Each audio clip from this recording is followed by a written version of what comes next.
Class 10 NCERT का exercise 1.1 से लेकर 1.4 तक का टॉपिक का डिस्कशन करने जा रहे हैं। आखिर इसमें किस टाइप का सवाल आते हैं, ठीक है। तो एक्सरसाइज 1.1 में पहला जो टाइप है इसका, इसमें कह रहा है जो यूक्लिड विभाजन एल्गोरिथम का प्रयोग करके एचसीएफ ज्ञात करना है।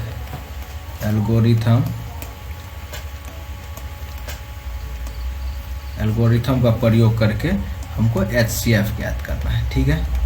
ये पहला टाइप हो गया, ठीक है। उसके बाद इसी में है जो यही यूक्लिड विभाजन एल्गोरिथम में दूसरा टाइप कह रहा है, वो सम पूर्णांक और विषम पूर्णांक का जो रूप होता है, सम पूर्णांक और या विषम पूर्णांक, इसका जो रूप होगा वो सिद्ध करने के लिए कहेगा, ठीक है। दूसरा टाइप हो गया। और जैसे मान लो इसमें एक सवाल दिया है 6q + 1, 6q + 3 और 6q + 5 ना, इस टाइप का रहेगा। कहेगा कि ये विषम पूर्णांक का रूप है, हमें सिद्ध करना है, ठीक है।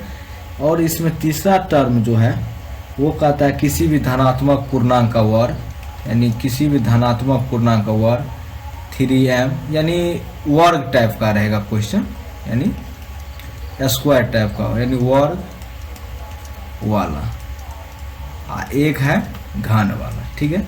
ये कह देगा किसी भी धनात्मक पूर्णांक का घन 9m या 9m + 1 या 9m + 8 के रूप का होता है। जैसे इसमें सवाल दिया हुआ 9m + 1, ये सिद्ध करने वाला है, ठीक है।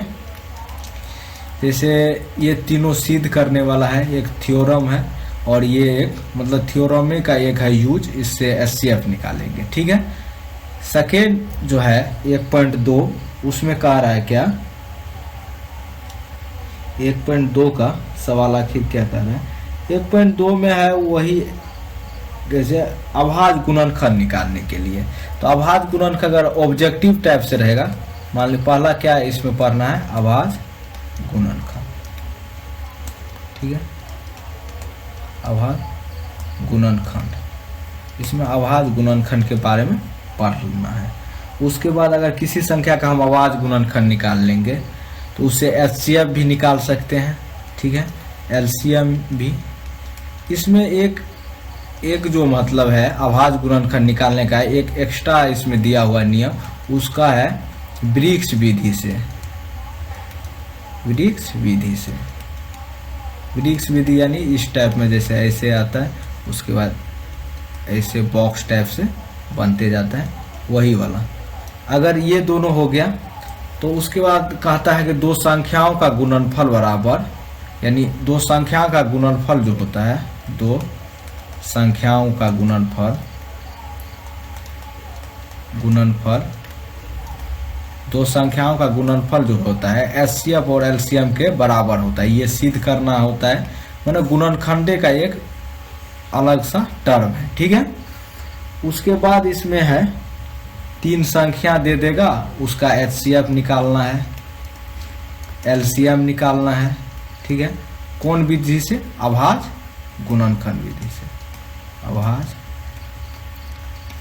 गुणनखंड विधि से, ठीक है।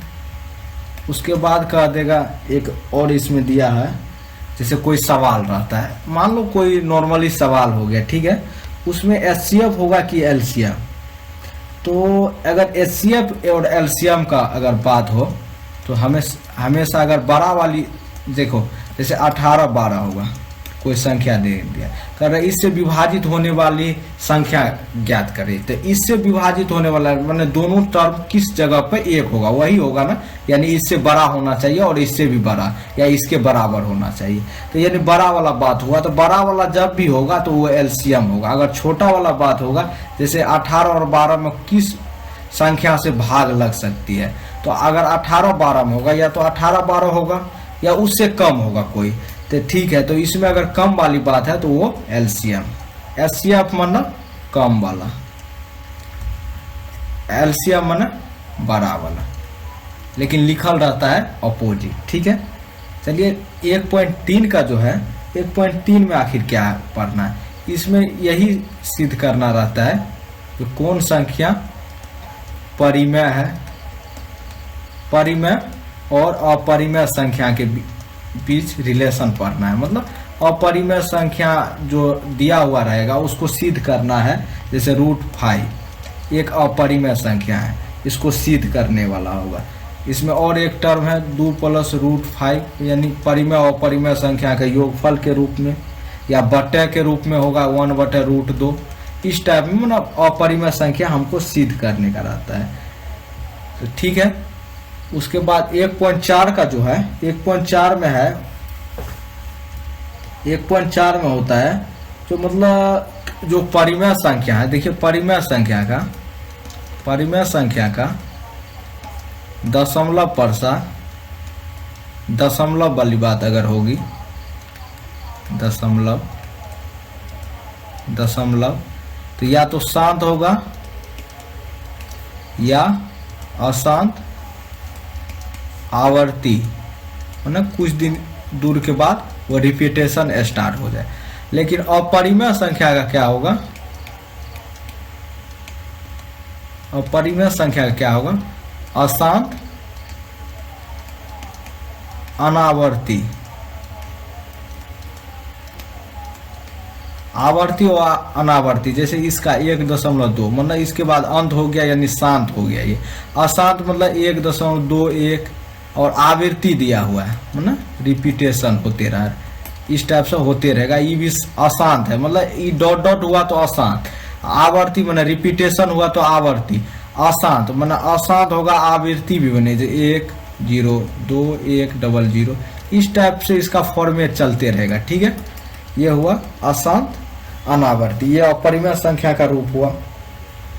तो कह रहा है 1.4 में किसका दशमलव प्रसार शांत है कि अशांत है। ठीक है, तो दशमलव प्रसार जब शांत रहेगा तो शांत का एक टर्म है, शांत तभी रहेगा। शांत दशमलव प्रसार के का एक नियम है, अगर कोई पूर्णांक में हो मतलब भिन्न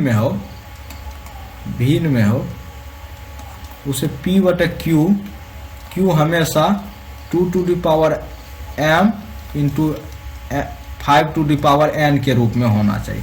यानी 2 और 5 के अलावा कोई और संख्या उसके हर का गुणनखंड नहीं होना चाहिए। अगर है तो उसको हम कैंसिल आउट करेंगे। जैसे अभी मान लेते 13/130, इसका जो Q है 2 × 5 × 13, ठीक है, तो 10 30 है 130 हुआ। ठीक है, तो इसका तो हर 2 और 5 के अलावा 13 भी है, तो ये तो अपरिमेय संख्या होना चाहिए। मतलब इसका मतलब अपरिमेय संख्या, इसका दशमलव प्रसार अशांत होना चाहिए, अशांत होना चाहिए। लेकिन देखिए 13 को हट सकता है, हाँ हटाने का हम कोशिश करेंगे। इसको 13 से 13 काट दिए, मतलब इसका हर अब क्या बच गया 2 और 5 के, यानी इसका दशमलव प्रसार शांत ही होगा। ठीक है, और तो इसी तरह से हम चेक कर लेंगे पहला टाइप में शांत और अशांत वाला, शांत अशांत वाला। सेकेंड टर्म है, अगर शांत हुआ तो उसका मान लिख देंगे, शांत के टर्म में उसका मान निकालना है।